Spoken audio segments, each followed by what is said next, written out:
hermanos? Vamos a leer a todos juntos el versículo número 15 a una sola voz.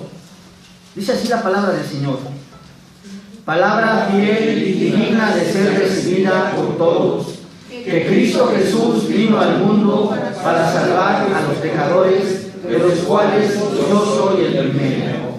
Amén. Vamos a orar. Nuestro buen Dios, hoy en esta tarde, Señor, te damos gracias por la oportunidad, Señor, y el privilegio que nos da, Señor, de poder escuchar tu palabra, de poder escuchar tu voz, de poder escuchar tu mensaje, Padre. Te queremos pedir, Señor, que permitas que tu Santo Espíritu, Dios, hable, Señor, a través de tu siervo, Dios, para que podamos escuchar tu voz, Dios, tu voluntad, Padre. Y prepara, Señor, cada uno de los corazones, Señor, que escucharán tu voz, que escucharán tu palabra, Dios. Y, Señor, que penetre hasta lo más profundo de su corazón, Dios. Pero no nada más que se quede ahí, Señor, sino que lleve a obra, Padre, todo lo que tú tienes para ellos, mi Dios. Te damos gracias, Dios, en esta tarde, Padre, en el nombre que es sobre todo nombre, en el nombre de nuestro Señor Jesucristo, te damos muchas gracias, Dios. Amén, Padre. Amén. Bien, hermanos, vamos a repetir nuevamente este pasaje de la Escritura que se encuentra en la primera epístola del apóstol San Pablo a Timoteo, capítulo número 1, versículo número 15. Dice así: palabra fiel y digna de ser recibida por todos, que Cristo Jesús vino al mundo para salvar a los pecadores, de los cuales yo soy el primero. A primera vista, hermanos, parece que este pasaje de la Escritura es muy conocido por todos nosotros, hasta nos lo podemos aprender de memoria. Dice así nuevamente, pongamos mucha atención: palabra fiel y digna de ser recibida por todos, que Cristo Jesús vino al mundo para salvar a los pecadores, de los cuales yo soy el primero. Este es un precioso pasaje de la Escritura que podría, o que por lo regular se acostumbra a usar en época de Navidad. Pero no vamos a esperarnos hasta esta fecha, hasta la Navidad, para poder explicar este pasaje de la Escritura. No nos vamos a esperar hasta la época de Navidad para ver la bienaventuranza que trae este pasaje a nuestras vidas. Pareciera que vamos a repetir un pasaje de Navidad, pero no. Vamos a ver que a través de toda nuestra vida, a través de todos los años de nuestra vida, este pasaje de la Escritura debe ser para nosotros como una confesión. Palabra fiel y digna de ser recibida por todos, que Cristo Jesús vino al mundo para salvar a los pecadores, de los cuales yo soy el primero. A mí me da mucho gusto, hermanos, que en esta congregación haya muchos hermanos que tienen un gran conocimiento de la palabra de Dios, que tienen un gran conocimiento de la Escritura y que conocen bien lo que significa el plan de salvación. El día de hoy voy a explicarlo de la forma más sencilla. Voy a imaginar que esta congregación no sabe absolutamente nada del plan de salvación ni de Cristo Jesús. Se los voy a explicar de la forma más sencilla para que pueda penetrar en lo más profundo de los corazones.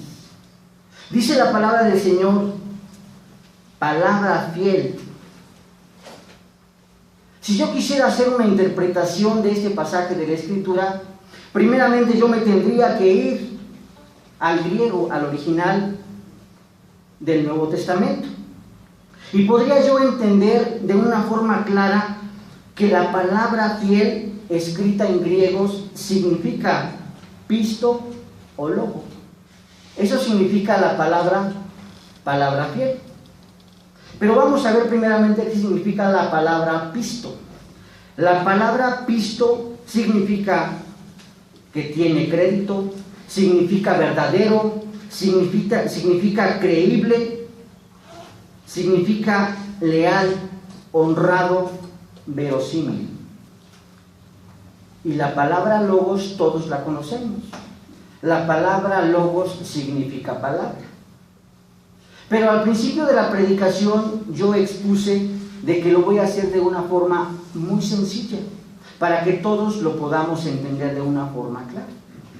Para poder entender primeramente qué significa palabra fiel, vamos a irnos primeramente a la creación, al principio de todas las cosas, al primer hombre que estuvo sobre la tierra, Adán. ¿Cómo se comunicaba Dios con Adán? Se comunicaba de una forma personal. Le hablaba Dios al hombre de una forma personal, como nos estamos comunicando nosotros en este momento. Dios le decía a Adán todo lo que tenía que hacer. Dios le decía a Adán todo lo que tenía que hacer en esta su perfecta creación. Y Adán escuchaba la voz de Dios de una forma audible y perfecta. Y Dios le declaraba todo lo que tenía que hacer Adán. Entre todo lo que le decía Dios le dictaba las leyes que Dios había establecido para el hombre. Pero vámonos un poquito más adelante, a la época de Moisés. Nosotros conocemos de una forma clara todo lo que vivió Moisés. Pero ¿qué pasó después? Que Dios también nos llamó a través de una zarza ardiente. ¿Y qué fue lo que le dijo? Moisés, Moisés. Moisés respondió a la voz de Dios. Y después de que pasó un tiempo, Moisés fue llevado al monte Sinaí. Y nosotros podemos leer y constatar en la Escritura cómo Dios también le habló a Moisés de una forma clara y le dictó las leyes y le dio los mandamientos para que puedan ser explicados al pueblo de Israel. Se notaba cómo el monte Sinaí humeaba, tronaba por la presencia excelente del Dios vivo y verdadero. Podemos ver cómo Dios le hablaba a Moisés también de una forma personal a Moisés. Y no nada más Moisés, vamos a adelantarnos un poquito más adelante, cuando se establecieron los reyes. Cuando se establecieron los reyes, nosotros podemos ver que también se pusieron profetas que hablaban de parte de Dios. Dios le hablaba a los profetas para que estos profetas le hablaran a los reyes y los reyes le pudieran hablar al pueblo para poder hacer la voluntad de Dios. Vámonos un poco más adelante, a la época de nuestro Señor Jesucristo. Nuestro Señor Jesucristo eligió hombres que llamó apóstoles. Y estos apóstoles también hablaban de parte de Dios. La palabra que hablaban ellos era fiel y verdadera, porque era una palabra que venía de un Dios santo, porque provenía de Dios, era verdad, era verosímil, era verdadera lo que hablaban cada uno de los apóstoles. Y ahora nos encontramos con el apóstol San Pablo, y que te está diciendo el día de hoy que la palabra que trae para ti es una palabra fiel, es una palabra verdadera y es una palabra que proviene de Dios. Y podríamos preguntarnos, ¿cuál es esa palabra que proviene de Dios? Dice la Escritura que Cristo Jesús vino al mundo para salvar a los pecadores. Pero también dice la palabra del Señor que debe de ser recibida por todos. No está haciendo acepción de personas. Esta palabra tiene que ser recibida por todos, por toda la raza humana. Tiene que ser recibida esta palabra. Más adelante vamos a darnos cuenta que no todo el mundo responde a la palabra de Dios. Dice la palabra del Señor: palabras fiel y digna de ser recibidos por todos, que Cristo Jesús vino al mundo para salvar a los pecadores. ¿Para quién es esta palabra que viene de Dios? ¿Para quién es esta palabra? Es una palabra para ti, mi hermano. Es una palabra para ella. Es una palabra para ti, joven. Es una palabra para el más pequeñito. Es una palabra para todos aquellos que son creación de Dios. Es una palabra que viene para todos ustedes y para mí también. Es una palabra que viene de Dios. Y dice la palabra del Señor que debe de ser recibida con agrado, que debe de ser un gozo recibir esa palabra de Dios, porque proviene de lo más alto, proviene de Dios, de un Dios santo. Y esta palabra es que Cristo Jesús vino al mundo. Para poder entender de una forma clara qué significa que Cristo Jesús vino al mundo a salvar a los pecadores, vamos a entender tres situaciones muy importantes en este pasaje. Primeramente, vamos a entender qué es el hombre, cuál es la condición del hombre. En segundo punto, vamos a ver la encarnación del Dios mismo. Y en tercer punto, vamos a ver la proclamación del gran amor y la gran misericordia que Dios tiene para aquellos que son sus elegidos. Vamos al primer punto. Vamos a ver qué significa el hombre, o qué es el hombre, o cuál es la condición del hombre. Vamos a entenderlo de una forma clara, pero para poder entenderlo, nuevamente nos tenemos que ir al principio de todas las cosas. Para poder entender una cosa tenemos que irnos al principio, al Creador. ¿Cómo hizo primeramente Dios al hombre? ¿Cómo lo creó? ¿Cómo era el hombre al principio? ¿Cuál era la condición del hombre cuando estaba delante de la presencia de Dios antes de pecar? Podemos darnos cuenta que el primer hombre que se encontraba sobre la tierra era justo, era santo y tenía un conocimiento perfecto de la voluntad de Dios. Pero ¿qué pasa? Nosotros sabemos y conocemos qué pasó después, conocemos la historia, que el hombre se rebeló a la palabra de Dios. Pero ¿qué pasa con esta rebeldía del hombre? ¿Qué pasa con esta rebeldía del hombre?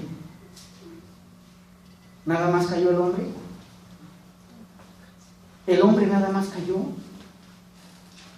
Dice la palabra de Dios en Romanos capítulo 8, versículos del 19 al 26, si gustan buscarlo, hermanos.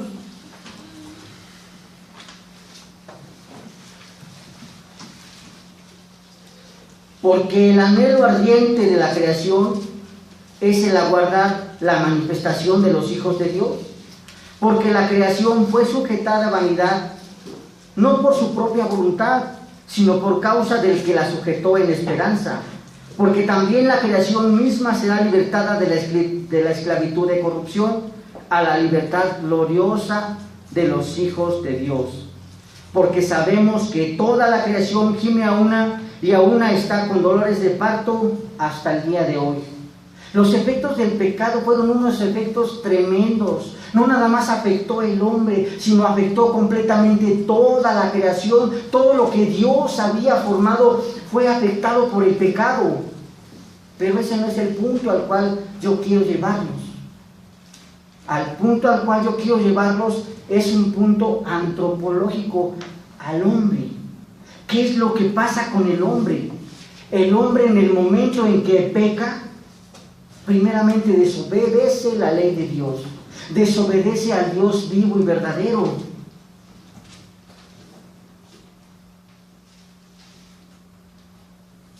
Pero no nada más queda en pura desobediencia. ¿Qué es lo que pasa cuando el hombre no desobedece a Dios? Existe una infidelidad de parte del hombre, porque Dios le estaba diciendo que fuera fiel a su voz.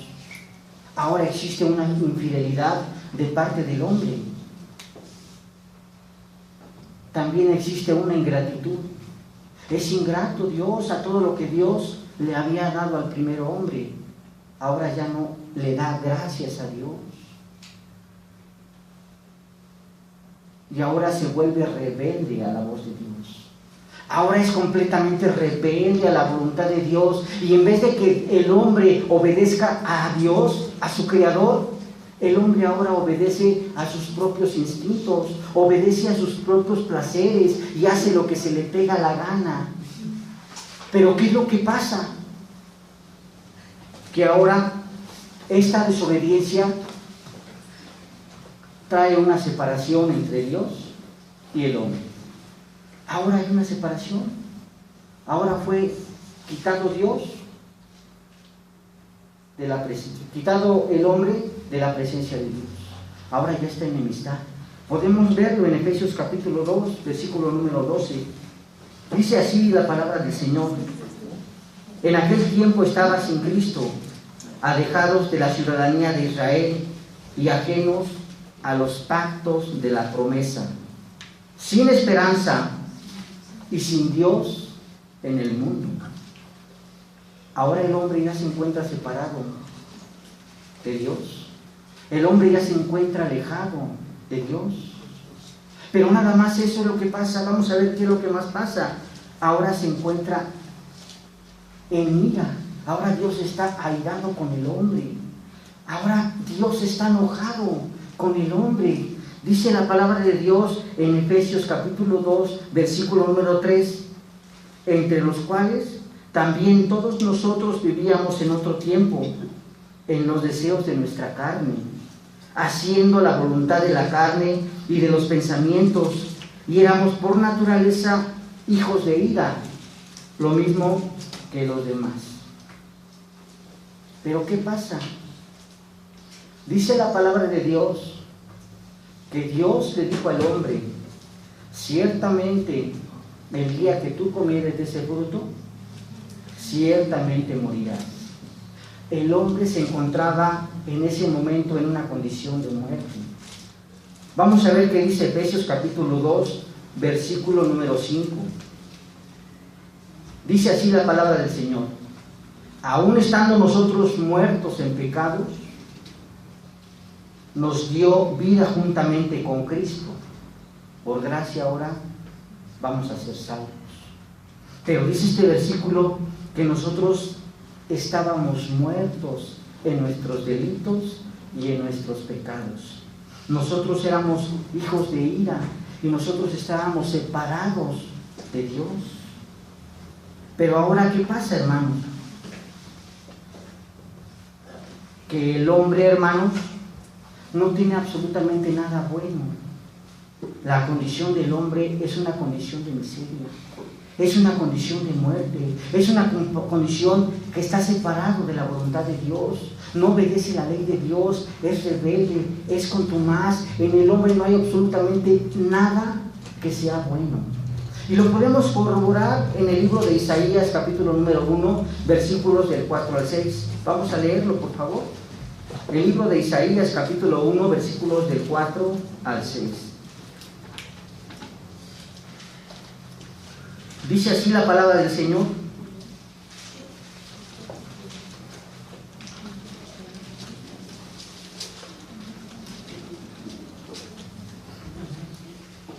dice así la palabra del Señor, Isaías capítulo 1, versículos del 4 al 6.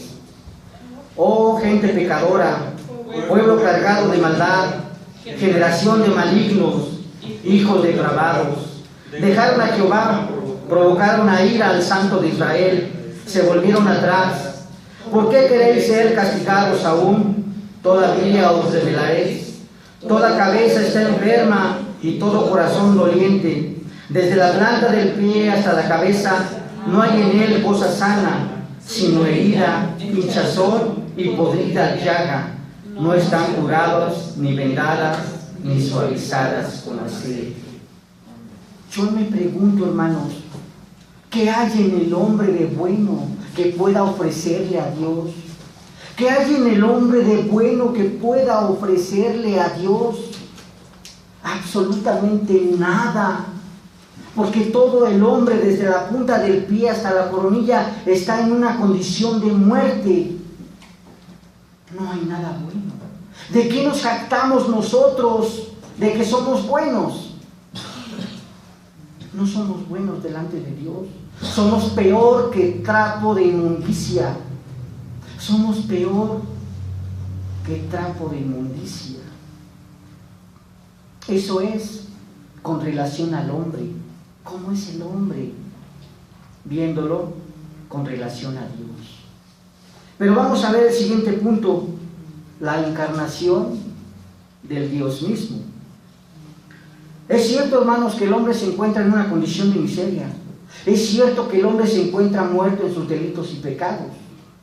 Pero vamos a ver qué es lo que ha pasado. Si nosotros estudiamos el Antiguo Testamento o el Antiguo Pacto, nosotros observamos y leemos que para que se pudiera el pueblo quitar el pecado, tenía que existir un sacrificio. Podemos ver cómo los sacerdotes en el Antiguo Pacto se reunían y ponían las manos sobre el holocausto y el pecado del pueblo era perdonado en el momento que el holocausto era sacrificado y que era derramada toda la sangre de ese animal que iba a ser sacrificado. Pero nosotros ya no tenemos que sacrificar continuamente ni machos cabríos, ni corderos, ni palominos. No tenemos que sacrificar absolutamente nada, porque ciertamente Cristo Jesús, verdadero Dios y verdadero hombre, tuvo que humillarse a sí mismo, haciéndose hombre primeramente, nacido de María, nacido de una mujer, y padeció como cualquier otro hombre aquí en esta tierra. Y el sufrimiento que tuvo nuestro Señor Jesucristo aquí en la tierra fue un sufrimiento muy grande, porque fue martirizado, porque fue humillado, porque fue juzgado por estos hombres perversos. Y no nada más fue juzgado por el hombre, sino que después fue llevado a la cruz. Y después de que fue llevado a la cruz, murió. Y alguno podría decir, bueno, yo también puedo ser crucificado, yo también puedo ser llevado a la cruz, y yo también podría dar mi vida por cualquier otra persona. Pero ¿qué pasa? Que nuestro Señor Jesucristo resucitó de entre los muertos, venció la muerte y ahora resucitó y está sentado a la diestra de Dios Padre Todopoderoso, y desde ahí reina con poder. Desde ahí está sentado a la diestra de Dios. Cristo Jesús, verdadero hombre y verdadero Dios, tuvo que dar su vida por este pecado que había cometido el hombre. Tuvo que dar su vida por esta contaminación que entró en esta creación. Tuvo que dar su vida por esta rebeldía que tiene el hombre. Sin en cambio, Cristo Jesús no estimó su propia vida como algo precioso, sino que la entregó. Y se entregó a la ira del Dios vivo y verdadero, y fue castigado en vez de cada uno de nosotros, para que nosotros pudiéramos ser reconciliados con el Dios vivo y verdadero, para que nosotros nuevamente podamos tener una comunión con Dios, para que nosotros ahora, en vez de estar en una condición de muerte, nosotros ahora podamos tener una vida eterna en Cristo Jesús, Señor nuestro. Para que ahora nuestra ciudadanía no sea una ciudadanía pecaminosa, sino que ahora nuestra ciudadanía sea una ciudadanía con Dios. Para que ahora nosotros, que estamos muertos en delitos y pecados, ahora tengamos un espíritu vivificador y vivamos con Cristo Jesús eternamente y para siempre. Sin en cambio, nosotros podemos observar que este sacrificio de Cristo Jesús es menospreciado. Podemos entenderlo con aquellas personas que no conocen a Cristo Jesús. Podemos entenderlo por ignorancia, porque no se les ha enseñado quién es Cristo Jesús. Pero ¿qué pasa con aquellas personas que aparentemente sí conocen de Cristo Jesús? muchas veces viven una vida peor que aquellos que no conocen de su Salvador. Y nos jactamos que decimos que somos cristianos, y nos jactamos de que decimos que somos hijos de Dios, que somos obedientes. Y en realidad yo me pregunto a mí mismo y les pregunto a ustedes si en realidad somos obedientes a la ley de Dios y confesamos a Cristo Jesús como nuestro Señor, como nuestro Salvador. ¿O queremos ser castigados, como dice Isaías? ¿Por qué querer ser castigados todavía? Escucha la voz de Dios, escucha lo que te está diciendo el Señor, que Cristo Jesús dio la vida por ti, para que tú pudieras tener vida eterna, para que tú pudieras vivir eternamente. El sacrificio que hizo Cristo Jesús es un sacrificio que no se puede comprar ni con oro, ni con plata, ni con ninguna piedra preciosa. Solamente puede ser pagado con la preciosa sangre de Cristo Jesús.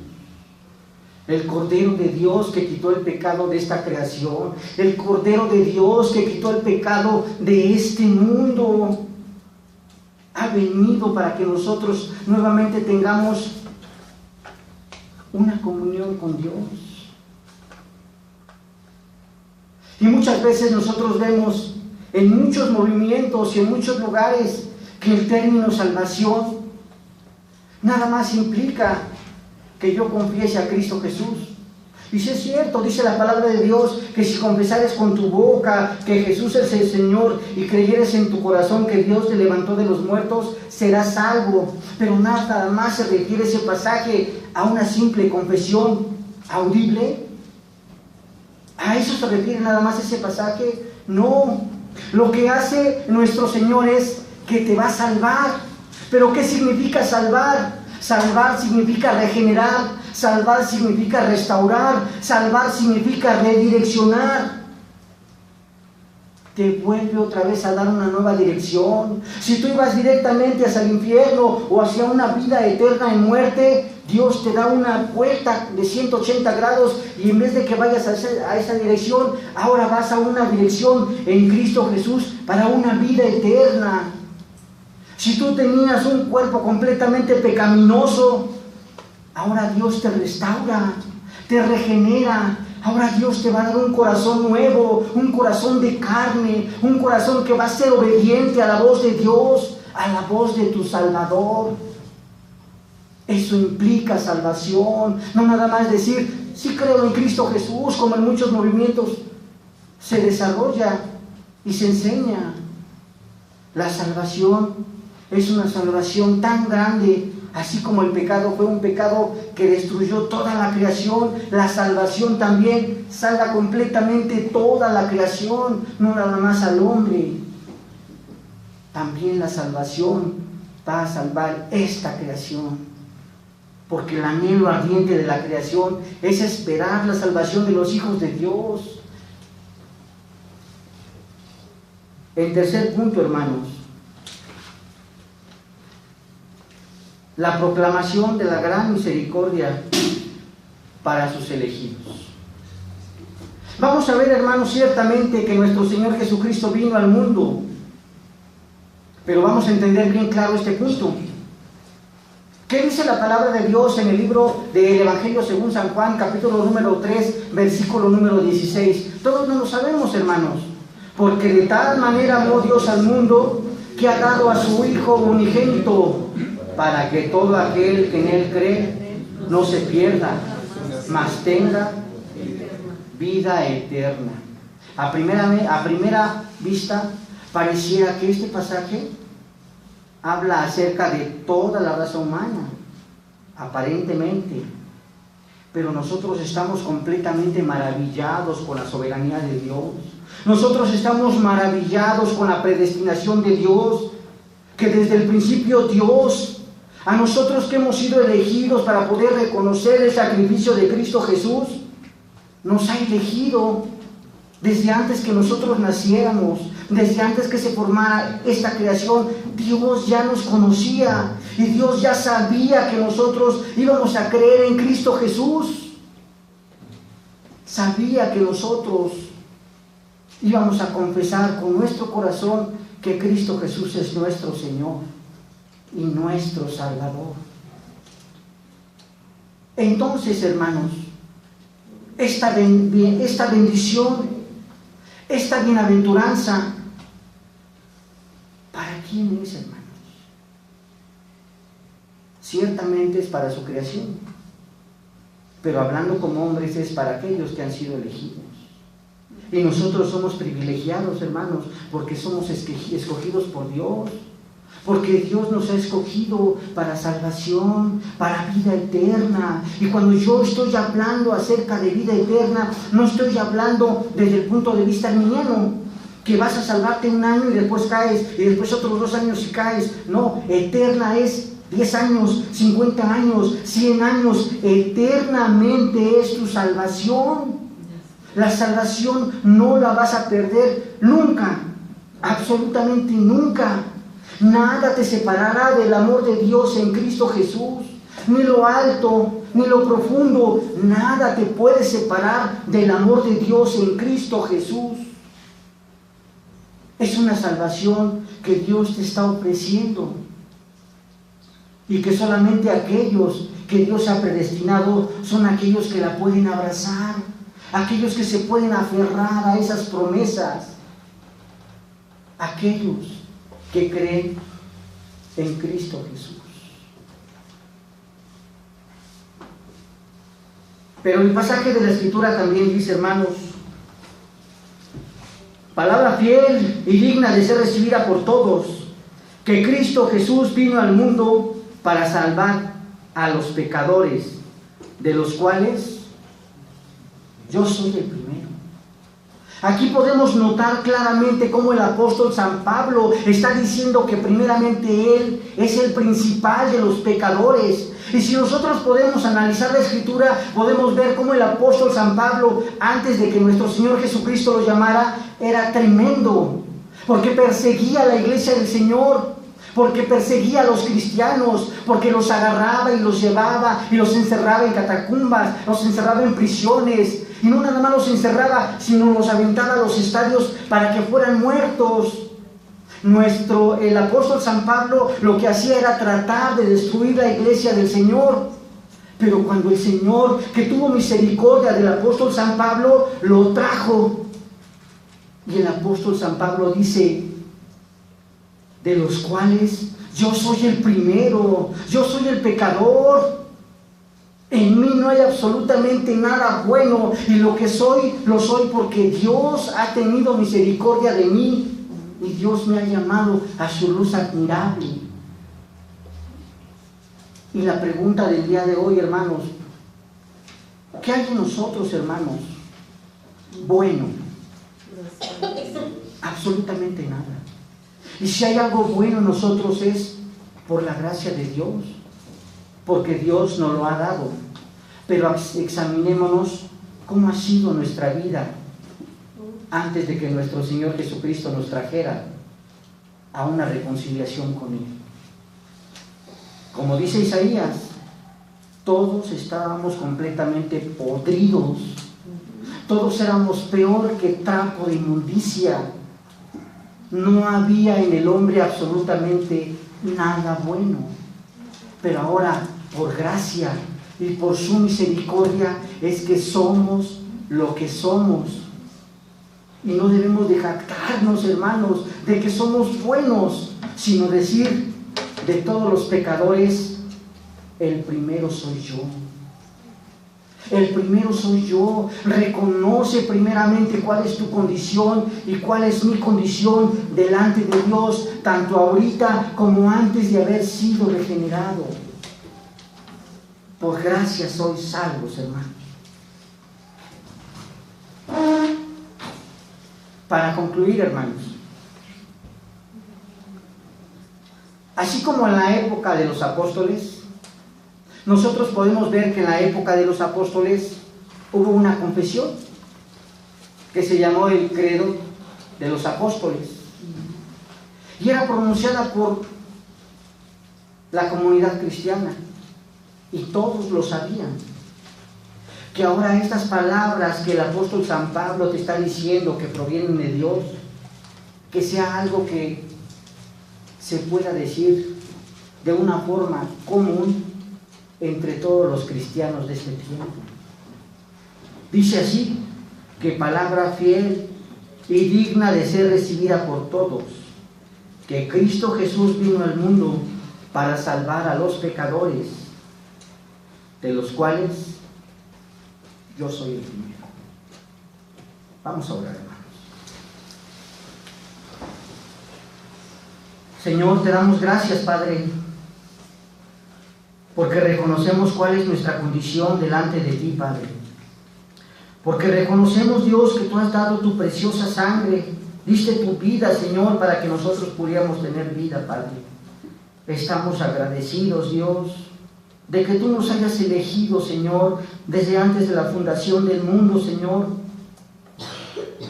para poder ver, Señor, para poder caminar, Señor, para poder movernos, Señor, hacia ti, mi Dios. Porque cuando éramos muertos, Señor, no podíamos hacer absolutamente nada, Padre. Pero ahora que tú nos has dado un espíritu vivificador, Señor, podemos caminar hacia ti, Señor. Podemos alzar los ojos a ti, mi Dios. Podemos hablarte a ti, Señor. Y podemos escuchar tu voz, Señor, de una forma clara, Señor. Estamos agradecidos, Dios, completamente por todas las maravillas que tú has hecho, Señor, con nosotros, Padre. Gracias te doy, Dios, en el nombre que es sobre todo nombre, en el nombre de nuestro Señor Jesucristo. Te damos muchas gracias, Dios. Amén. Padre.